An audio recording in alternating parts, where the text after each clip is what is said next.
Hey guys, just changing the front bump stops on my 4Runner. So you see this is a stock bump stop.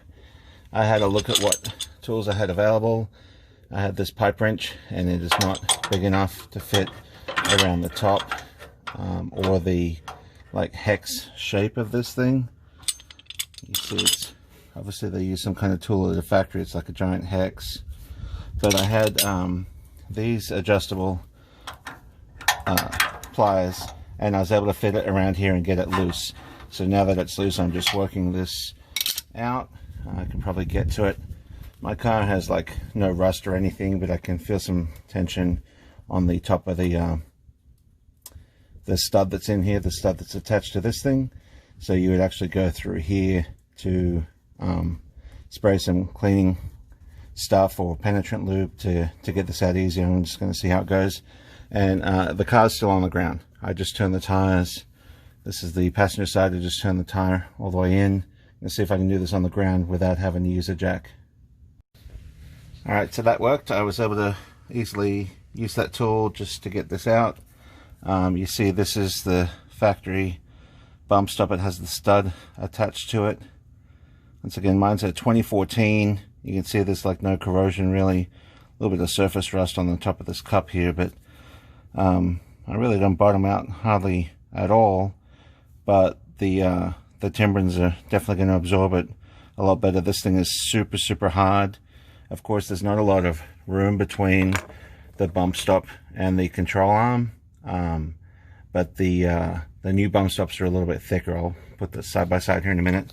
Just going to clean that up and grab some spray or something, clean those threads, even though I know that they're clean already, but before I put the new Timbren on there here in a second.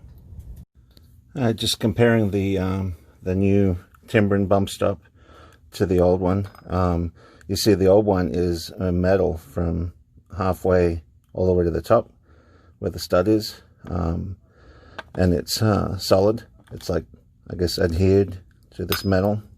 The Timbren is like rubber. So the two heights, I mean, this cup protects it so it doesn't squish out sideways, I believe, but this the two heights are about the same if you you know, from the bottom of the stud to the where the bump stop contacts. You know, the Timbren is hollow, and it's got an 8mm hex head Allen key. I mean, sorry, 8mm Allen key is what you need to install this. So yeah, getting a lot more rubber out of the new Timbrens than the factory ones. And I've cleaned the surface and cleaned the threads. Just use some WD-40, so I'm gonna fit it up there now. Just got the thread started, get it lined up, and twist this up into position. It's moving freely, way freer than the other one was when I pulled it out, so I know the threads are in good shape. So I'm just going to get it loosely fit there, make sure I don't see anything weird about it. It's self-centering. It actually doesn't look centered in the cup. Maybe it's just the angle in the video, but okay, so that's stopped itself now. I'm going to be using, where is it? Try this 8mm Allen socket and wrench. This could be a little tricky. Now, they tell you to lift the vehicle off the ground. I have a 3-inch lift on the front of this 4Runner, so it looks like I have enough clearance that I don't need to lift the vehicle, so I'm just laying under the car right now. So I'll go ahead and tighten this up. They did list to use Loctite, but I'm not sure if that's because they use Loctite to lock this bolt that's on the inside of here to the actual the new bushing, the new bump stop. But I'm not going to use Loctite because I don't ever want it to get gummed up and have issues with this thread. And you can tell the threads on the one I took out were in great shape and it never got loose.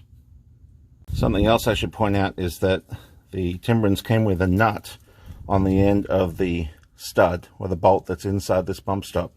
And the idea there is that if your factory nut, which is like up inside here, if that's jacked up, you could use a chisel and knock that welded nut, that captured welded nut, out of place.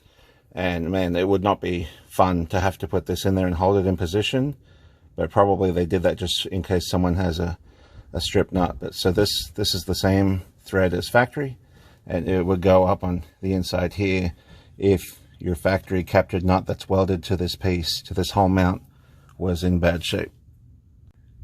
All right, that really didn't take much tightening at all. I'm going to go grab my torque wrench now, and the paper that came with this is over in the garage, and torque this to spec. It's not super strong, not a super strong torque, but anyway, it's in position.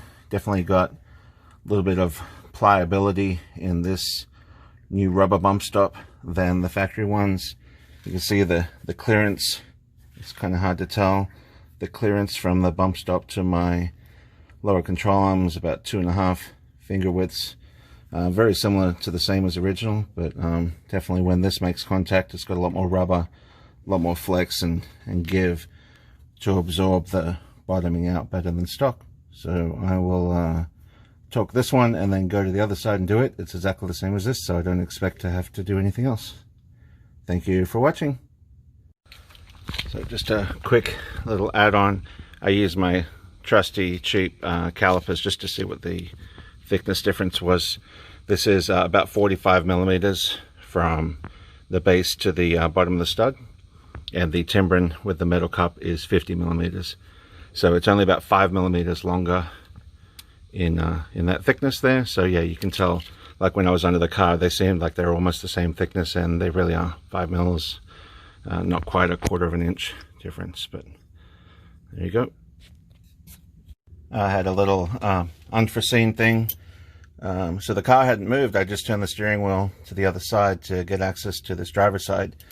But the combination of tools I'm using wouldn't fit.